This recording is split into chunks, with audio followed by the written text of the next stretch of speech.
My life as a financial analyst at one of the big firms downtown doesn't leave much room for surprises. I'm Emily, by the way, 28, career-focused, and as my best friend Sarah likes to remind me, disastrously single. So when Sarah invited me over to her place on a chilly Friday evening for what I thought was one of our usual catch-ups, I walked right into her trap, only, I didn't know it yet. Sarah greeted me with her usual bright smile and a suspiciously fancy glass of red wine. "Em, you made it. Here, drink this, you look like you need it more than me." We chatted about work, her recent pottery classes, and the latest office gossip. Just as I was getting comfortable, the doorbell rang. "Oh, that'll be him," Sarah said nonchalantly, waltzing over to the door. "Him? Him who?" I asked, my interest piqued despite myself. Before she could answer, in walked this guy, about 6 feet, dressed casually in jeans and a neat shirt. He looked as surprised to see me as I was to see him. "Tom, meet Emily." "Emily, this is Tom." Sarah introduced us with a mischievous twinkle in her eye. Tom gave me an awkward wave. "Hi, didn't know we'd have company." "Sarah, you sly fox, you didn't." "Didn't what? Give my best friend and my cousin's best buddy a chance to meet?" "Guilty as charged." Sarah interrupted, looking pleased with herself. I could feel my face heating up as I put 2 and 2 together. "Wait, is this a setup?" "Sort of." Sarah shrugged, looking unapologetic. "You two will thank me later." "Have fun, I'll just go, do something in the kitchen." There we were, left alone in the sudden silence. "So, Tom, what do you do when you're not being dragged into impromptu blind dates?" "I'm in tech, startups, mostly." "You?" "Finance. Crunching numbers, predicting market doom, dodging social setups, until tonight, apparently." Our conversation turned to favorite movies, and somehow, the initial awkwardness faded into a comfortable chatter. It turned out we both loved old-school rock and had a mutual appreciation for bad puns. As the evening wore on, and we had to leave. "This was not what I expected," I admitted as we stood up. "Same here," Tom said. "But I'm glad it happened." "Dinner?" "Just us, no Sarah ambushes?" I thought about it, then nodded. "Sure, it's a date." Our first official date was at this little Italian place Tom suggested, tucked away between a bookstore and a laundromat. It wasn't fancy, but the dim lighting and the smell of garlic and herbs hit you right as you walked in, it was perfect. We ordered, and while waiting for our food, our talk turned to more personal stuff, like family. "So, family big or small?" I ventured, sipping the red wine that had just arrived. "Small, actually. Just me and my folks." "You?" "Same. Just me and my grandma," I replied. "Parents are out of the picture." The conversation shifted easily from families to dreams, from our worst job experiences to our best vacation memories. Time flew by, and before we knew it, the waiter was hovering, hinting that they were closing up. "Want to continue this somewhere else? Maybe a walk?" Tom suggested as we stepped out into the cool night air. "A walk sounds perfect," I said. The city at night, with all its lights and shadows, felt like the right backdrop for what was quickly turning into a significant evening. As we walked, Tom reached for my hand. His was warm, confident.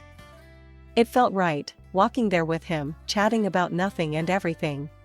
"You know," Tom said as we paused at a street corner, waiting for the light to change, "I wasn't sure about tonight. I mean, after how we met, but I'm really glad we did this." "Me too," I admitted, squeezing his hand. I was ready to bail when Sarah first told me what was up. But now, I'm kind of thankful. The light changed, and we crossed the street, our steps syncing up. "So, Emily, what do you think about doing this again? Maybe next weekend?" The rest of the night was a blur of laughter and shared stories. When Tom finally walked me to my car, he leaned in, hesitating for a moment before kissing me. It wasn't rushed, it was one of those slow, perfect ones that you don't forget. Over the next few weeks, we saw each other regularly. Dinners, movie nights at each other's places, and a lot of late-night phone calls. Tom was easy to be with. He didn't play games, he said what he thought, and I always knew where I stood with him. One evening, we were at his place, sprawled on the couch with a bad action movie playing in the background. I wasn't watching the movie, I was watching him, the way he'd laugh at the cheesy lines, how he'd mimic the actors and make me laugh until my sides hurt. "Hey, Em," he said during a commercial break, turning to face me. "I was thinking about us." "Yeah?" I asked, my heart skipping a beat. "I'm really happy with you." "Like, really happy." "And I was wondering, what do you think about us, making this official? Like, girlfriend-boyfriend official?" I smiled, feeling a warmth spread through me. "I think I'd really like that." "Good," he said, pulling me closer. "Because I'm pretty sure I'm falling for you." And as I leaned in to kiss him, I knew I was falling too. Falling hard. Not just for the guy from the awkward setup, but for the man who made every day brighter, every laugh louder, and every moment worth remembering. The day Tom said he wanted me to meet his parents, I felt a knot in my stomach. Not because I was scared of meeting Jane and Robert, Tom always spoke about them with affection, but because meeting the parents is a milestone, right? It means things are getting serious, and honestly, I wasn't sure if I was ready for that level of serious yet. We drove over to their place on a sunny Saturday afternoon. Tom's family lived in a modest house with a neatly trimmed lawn and a couple of garden gnomes that gave me a silent welcome. "Relax, they're going to love you," Tom assured me as we walked up the driveway. "Yeah, easy for you to say," I mumbled, trying to calm the butterflies in my stomach. The door swung open before we could even knock. A woman with a wide smile and a man with a gentle demeanor stood there. "Tommy, and you must be Emily," Jane exclaimed, pulling me into a hug that I wasn't quite prepared for. "Hi, Mrs. Davis, it's nice to meet you," I managed to say, returning the hug awkwardly. "Please, call me Jane." Come in, come in." "Robert, look, they're here." Robert shook my hand with a firm grip. "Nice to meet you, Emily. Tom's told us a lot about you." We settled in their living room, and Jane wasted no time diving into questions. "So, Emily, what do you do again?" she asked as she handed me a cup of tea. "I'm a financial analyst at Mason & Associates, downtown." Jane leaned forward, her eyes twinkling a bit too brightly. "And does that job of yours pay well? Enough to help out family and such?" Tom shot me a quick look, his face a mask of apology. I knew he hadn't expected his mom to start with the money questions right away. "I manage," I said, trying to keep it vague. "But I believe in helping out where I can." "That's lovely to hear," Jane said, her voice sweet. "It's so important, don't you think, to keep the family close and supported?" I nodded, feeling a bit cornered. The conversation shifted to lighter topics for a while, movies, weather, the neighbors. But then Robert circled back to finances. "So, any big plans for your next promotion? A young woman like yourself must have ambitions." I sipped my tea, buying time. "I like to focus on doing a good job today. Tomorrow comes on its own." Jane laughed, patting my knee. "Smart girl. But seriously, it helps to plan. Especially when you're thinking about settling down, right, Tom?"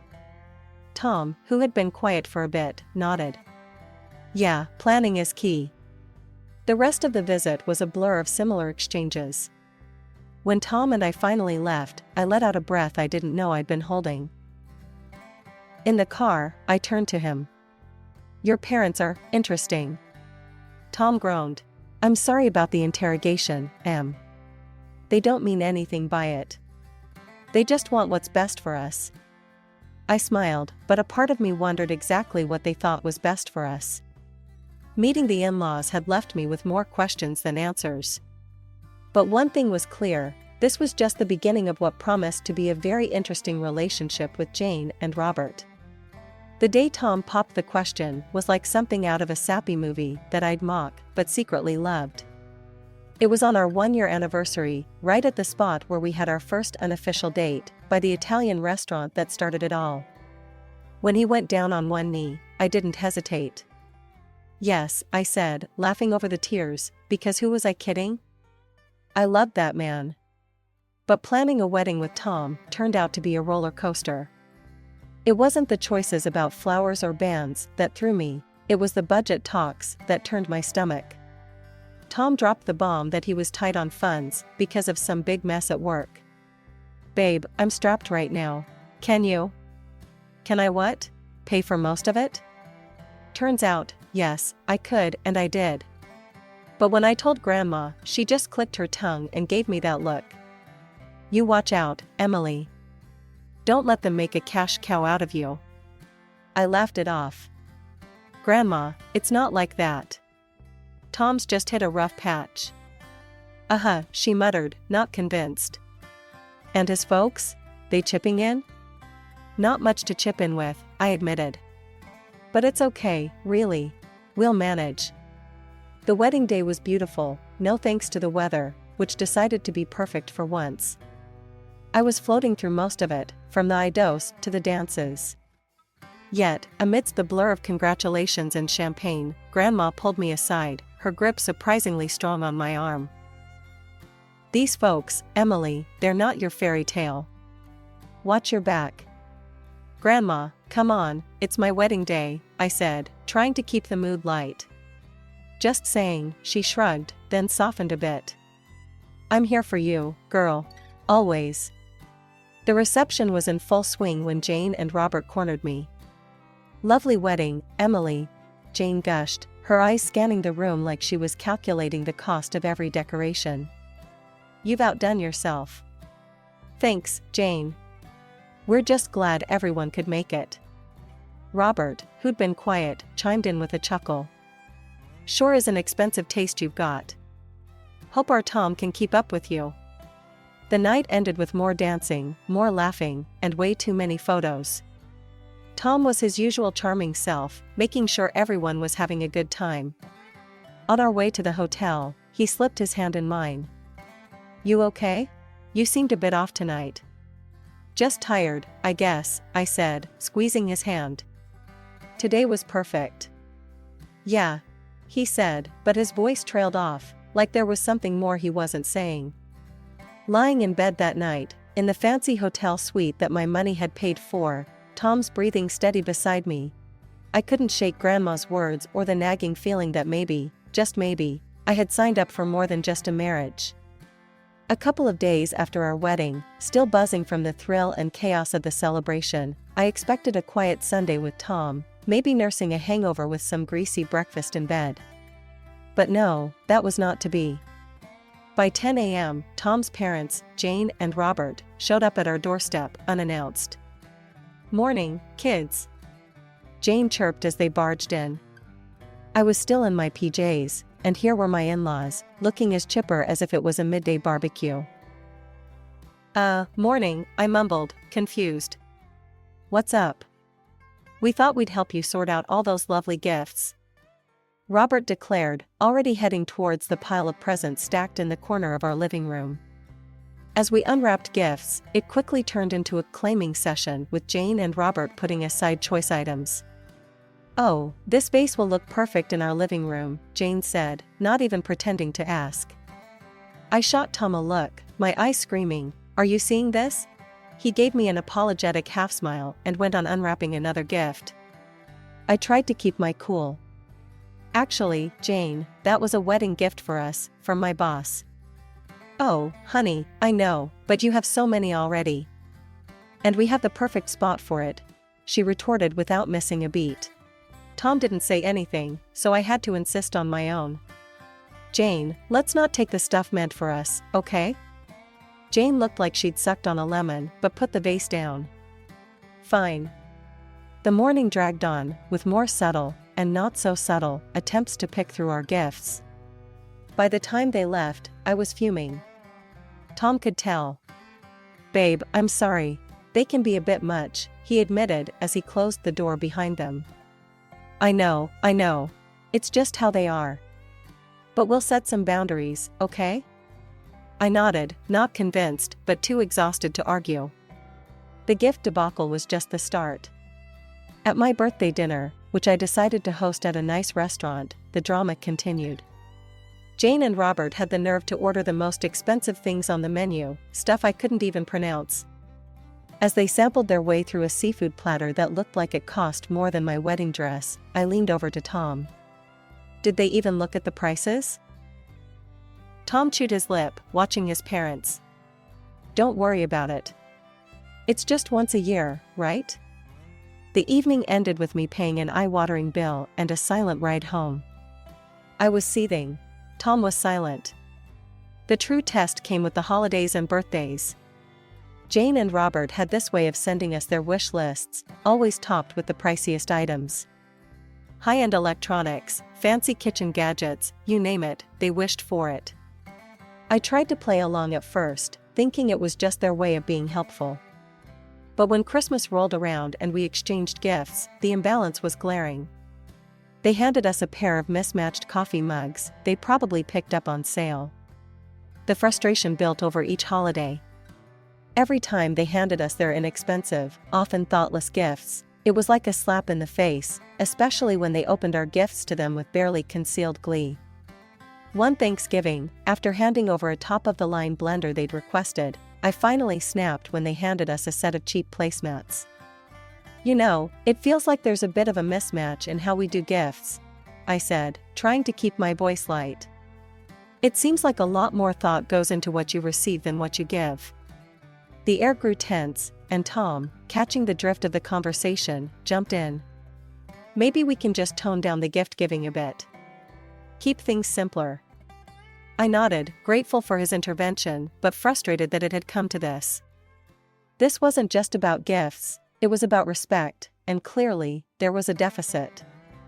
The moment I received the quarterly award at work, a recognition I'd busted my tail for, I knew exactly how I wanted to celebrate.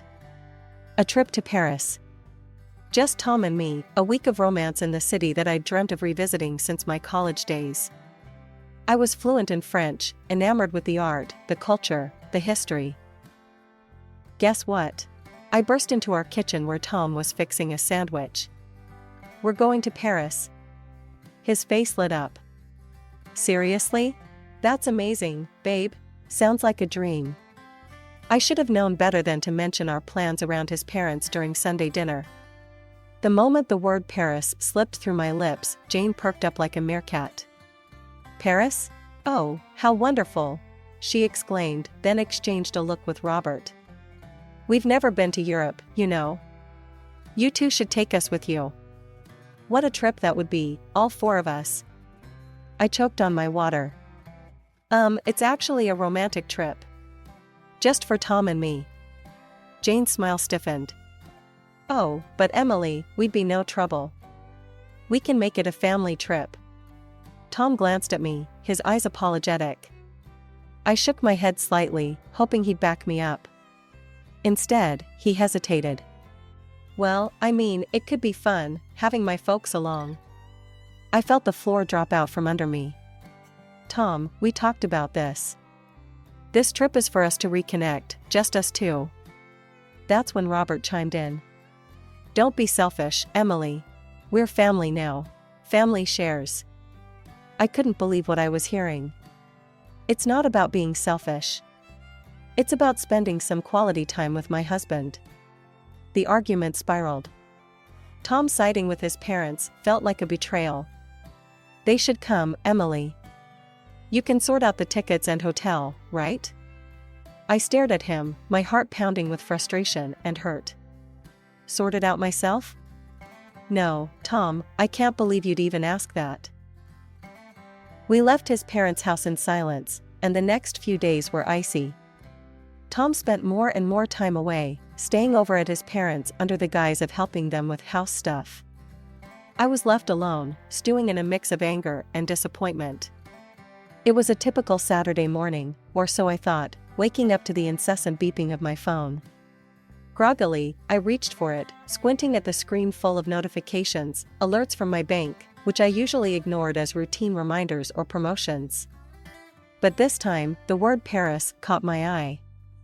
I bolted upright, my heart pounding as I read details of 3 airline tickets and hotel bookings in Paris, all charged to my account. Frantically, I checked Tom's side of the bed. Empty. I stormed through the house, but there was no sign of him. It hit me like a brick. He'd used my account to book a trip for himself and his parents, completely ignoring our confrontation and my wishes. I felt a mix of betrayal and fury as I tried to process the breach of trust. Without calling any of them, I couldn't face hearing their excuses or justifications. I logged into my banking app and started canceling everything. The return tickets, the hotel rooms, all of it. I also changed my passwords and removed Tom's access to my accounts. Hours later, my phone rang. It was Tom. "Emily, why were we kicked out of the hotel? What happened to our tickets?" he demanded, his voice a mix of confusion and anger. "They're all cancelled, Tom. I'm done funding your family's vacations," I snapped back, my voice cold and steady. "You what? Emily, this is insane. We're stuck here because of you." His voice rose, strained and loud. "Good. Maybe it'll give you time to think about what you've done," I said sharply. "Using my money, behind my back? After everything I said?" After a pause, he switched tactics. "If you don't restore the account access, I'll have to consider other options. This could mean the end for us," he threatened, his voice breaking with a mix of desperation and anger. "Maybe it should be the end," I said, feeling a strange relief mixed with my simmering anger. I hung up before he could respond. Texts started flooding in, first from Tom pleading, then rapidly shifting to threats about what he'd do if I didn't comply. Jane sent messages too, telling me I was ruining the family and being selfish. I didn't respond. Instead, I packed my bags, each item thrown in with decades of accumulated frustration and disappointment. I left the house we rented, drove to my grandmother's. When I arrived, I spilled everything to her, from the secret trip bookings to the threats of divorce. "I warned you, child. Those people only think of themselves," Grandma said, her voice both "I told you so" and sympathetic. "I know, Grandma. I should have listened," I admitted, feeling both defeated and strangely liberated. As I sat in my grandmother's kitchen, sipping the strong coffee she'd made to clear my head, as she put it, I realized this was more than just a financial betrayal. It was a wake-up call. The days following my return to Grandma's house were a mix of calm and internal storm. I'd taken long walks, helping clear my head, which was buzzing with what I should do next. Then, just as I was starting to feel a bit more grounded, Tom showed up. He stood at the threshold, a sorry sight with his eyes begging for something I wasn't sure I could give. "Emily, can we talk?" His voice cracked a little, weighed down by whatever he had gone through after his Paris fiasco. I leaned against the doorframe, arms folded. "Talk? After everything, you still think we just need to talk?" He stepped forward slightly, a pained look crossing his face. "I know I messed up. I'm sorry. I used our money to bring my parents to Paris, and it was wrong. I shouldn't have done that without talking to you. I want to make things right." I pulled out the divorce papers from a folder I had been carrying around, just in case. "I think it's better if we end this. You went too far. I can't just forget it." Tom's face fell as he took the papers, his fingers trembling slightly. "Emily, please. I love you. I don't want to end things like this." "Love?" I snapped, my voice rising. "Your love comes with too high a price, one that I'm no longer willing to pay." As he turned to leave, his shoulders heavy with defeat, I closed the door softly but firmly. I leaned against it, the wood cool against my forehead, and let out a long, deep breath I didn't know I'd been holding. Grandma came up behind me, her presence warm and steady. "You did the right thing, darling. It's tough, but better days are ahead," she reassured me, wrapping her arms around my shoulders. "I know, Grandma. It just hurts, you know?" I murmured, allowing myself to relax into her embrace. "It's supposed to hurt. But you know what hurts more? Staying with someone who doesn't respect you. she said wisely, her grip tightening just a bit. As we stood there, in the quiet of her kitchen, I felt the truth of her words seeping into me.